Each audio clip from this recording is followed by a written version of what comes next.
and welcome to Good Game Pocket Edition, our short but sweet show for gamers by gamers. I'm Barjo. And I'm Hex. We've been living out our bad B-grade 80s action movie fantasies this week with the very schlocky remake of Far Cry 3, Blood Dragon. This is just the beginning.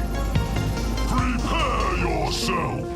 Blood Dragon's a bit like those April Fool's announcements, except this one is actually real. More of that later in the show, though. First up, we're going to have a look at Mortal Kombat. Now, this game was actually banned from Australia. It came out 2 years ago in many other parts of the world. But now that we have an R18 rating for games, we can finally compete. Bring it.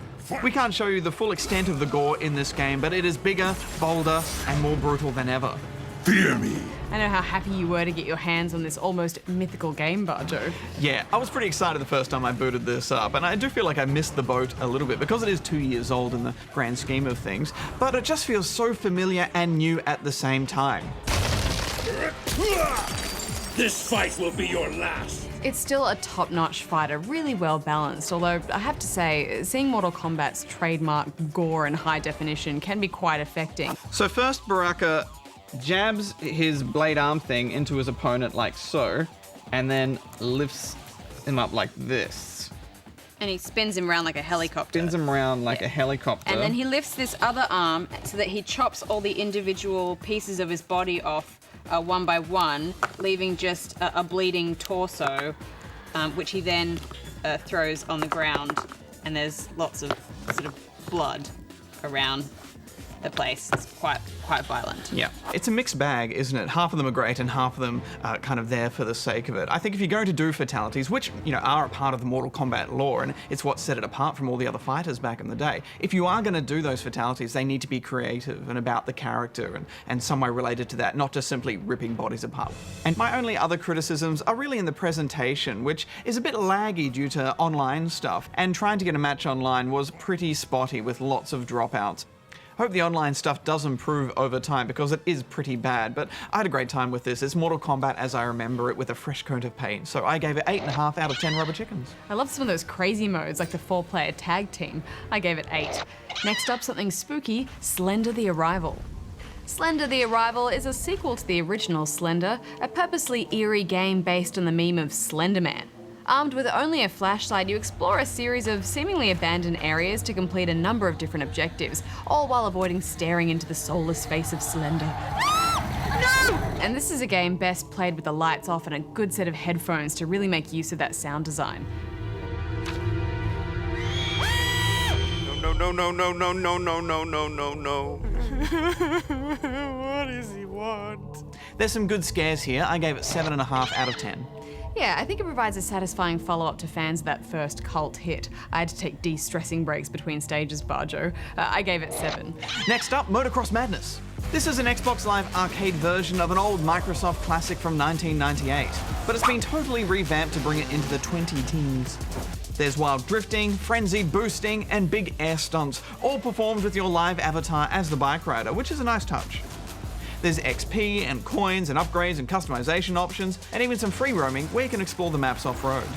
I did think the rubber banding was a bit forgiving. The AI pack leader was always kind of waiting for me around the next corner as I played catch-up. But I do like how lenient the track boundaries are. Where you'd normally be restricted by invisible walls, there's only freedom. I had a great time with this. I gave it 8. Yeah, there's a couple of little glitches, but nothing too major. I gave it 7.5. Well, that's it for our review roundup. Tell me, Barjo, have you ever thought of competing professionally in one of those pro gamer tournaments? I have, Hex, but it looks really hard and like a lot of work. Thankfully, we can live vicariously through Albert Nassif from Team Immunity. A pro gamer is someone that gets paid to professionally play video games, so it doesn't mean they need to play them at a competitive level. They could be making money off YouTube videos. Anything that's really sort of giving them an income off of playing video games really defines them as a professional gamer. I'm watching behind you guys. Okay, get the flag. Nice, guys, nice. How I got into pro gaming was playing just sort of general public play, so against other people that didn't play competitively. And then eventually a few people that did sort of found me, asked me if I was interested, and at the time I just agreed to it. I started with a few muck around teams with friends and whatnot. And a few months ago I got the call up to become Team Unity. We ended up playing the online qualifiers for the Call of Duty Championships. We won those. We went to the LAN event where we took out the competition flawlessly, won ourselves $4,000 and a trip to LA really to represent Australia. The competition was pretty rough. Our first game, we actually versed the best team in the world who eventually went up to win that event. We had to sort of play for a tie and they ended up getting knocked out and the Spanish team went through and they were really, really nice about it as well. I'm probably on the Xbox every day, but I wouldn't say I'm on as much certain days. I might be on for a few minutes or so, or one day I'll be on for 4 or 5 hours. And how we practice really, we verse other teams that play professionally, just sort of see where we're at with them, keep ourselves ahead. If we need to copy anything they've done or take anything they've done or see what we're doing wrong and really see what we can improve on, sort of take what they do and adapt it to our game style. Good job, Grunts. Get ready for the next round. Now, the good thing about being a programmer is there aren't really any necessary skills. Probably age is something that suits you if you're a bit younger with the reflexes, and obviously with the time, if you don't have work, you don't have a family or anything, it's a lot easier to play when you're just sort of in school and you come home, you have no worries. I'm in the bottom of the house. Definitely the most challenging aspect is managing your time well enough, trying to sort of balance the work, study and healthy living. You really want to sort of make sure that you're not, if you're in school, that you don't want to give all your time into gaming because that might not be something you're going to follow in a few years' time. Good game. Okay, time for a question or two. So how about we go with this one from As Terminator 3, who is in Mandurah, Western Australia. G'day, Barjo and Hex. Yay, you finally have asked Good Game. I've been trying to find out why PC games are cheaper than console games. I own Skyrim on both Xbox 360 and PC, and the graphics are better and the load times are much quicker on PC, considering you have a PC that can handle the graphics. So in my opinion, PC games are better and cheaper. Why is this? Cheers, As3. Well, basically, the console manufacturers like Microsoft, Sony, and Nintendo actually charge a royalty fee for putting a game onto their console. Yeah, but since no one owns the rights to publishing games on PC, then publishers don't have to pay any special fees or royalties for publishing the PC version. And publishers usually pass that saving on to customers with lower prices. Although that's not always the case. It's up to the publisher how much they want to charge for their game, and sometimes they might decide to charge almost as much for the PC version as the console version. And it's also important to note that PC versions often take a lot more development because you have to develop it for all the different types of hardware out there. So that does incur a cost as well. Right, well, I think we can squeeze in another question. And speaking of Skyrim, let's go with this one from Sturkey, who is in Leongatha in Victoria. G'day, GG. Your show is so awesome. I am proud to call you Australian.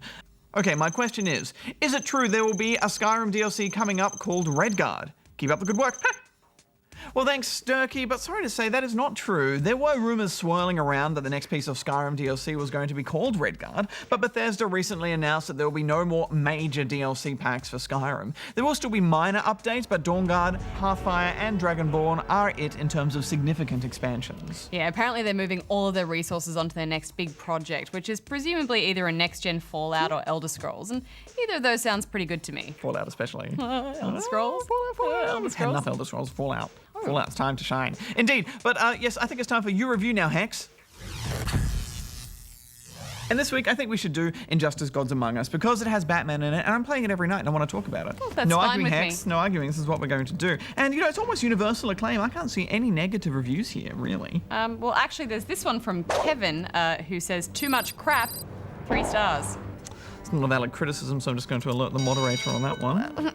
Okay, well, what about this one from Awesome, who says, hard to play due to joysticks, 3.5 stars. Alert the moderator. Now let's have a look at this one, a proper review from Epic Legendary Warrior of Epic, who says, amazingly awesome, 9 stars. Or Rats, who says, best fighter ever, Mortal Kombat can go stuff itself because there's a new fighting god here, Injustice 10 out of 10. Or Barginator, who says, oh my god, one of the best games I've ever played and loving the storyline, 10 out of 10. And pretty much everyone else gave it a 9 or a 10, which is pretty close to the score I gave it. Yeah, well, Clive here said that it was horrid and gave it half a star. Alert the moderator. This is straight up bias censorship, Barjo. Yes, it is. And in fairness, we are actually noticing a few problems with this game now, mostly in the online connectivity. The menus themselves are a little bit laggy, but just trying to connect to a game, sometimes I'll go 6 or 7 matches and they'll just drop out or not even get to the screen where I can select a character, and it's so frustrating because I just want to play this online and play people who are better than me, and it's just not working. All right, well, I think we're out of time for this week, so back to the studio. Okay. Good game. Hex, I liked Far Cry 3. I didn't love it, and I think we can all agree that it would have been better with dinosaurs. The standalone expansion Blood Dragon doesn't have dinosaurs, but it does have dragons. Blood dragons that shoot freaking lasers from their eyeballs. Here, boy. The year is 2007. It is the future, and you are Rex Power Cult, a man turned into some kind of half-Terminator thanks to the nuclear apocalypse. Blood Dragon is a standalone expansion which started off as a joke within the studio and then developed further along enough that they decided to release it as a game. What the hell is this? I mean, it's basically just a miniature version of Far Cry 3. You have a brand new open world island to explore, full of outposts that need liberating and animals that need hunting. Which doesn't sound so bad on paper, but in reality it took just about everything from Far Cry 3 and made it slightly worse or completely terrible. I agree with you. They've got this awful pink haze over the whole game, and like the hang glider sections was all quite picturesque in Far Cry 3, but here it just feels like they're pouring pink paint into my eyes. Far Cry 3 wasn't very RPG heavy, but it has been simplified even more here. There's no skill trees, you still level up, but it's a linear path with each new level unlocking a preset upgrade. All up, we managed to blast through the main mission and get to the credits in about 3 hours. But you can probably double that time if you take down all the outposts and do all the side quests as well, which you're free to do after you finish the main story too. So I gave it 6. Well, I mostly agree with you, but I think you're being a little harsh because it is just a downloadable, standalone game, which means you don't need Far Cry 3 to play it. So I gave it 7.5 out of 10. Good game. Well, that's it for Pocket Edition this week, but you can tune into our regular show, 8:30 p.m. Tuesday nights on ABC2. And we attempt the perfect heist in Monaco, what's yours is mine. Whilst we return to the dark, deadly underground of Metro Last Light. Until then, may all your games have skippable splash screens. Marjo out. Hex out. Hate it when you can't skip them. So annoying. All right, come to the game!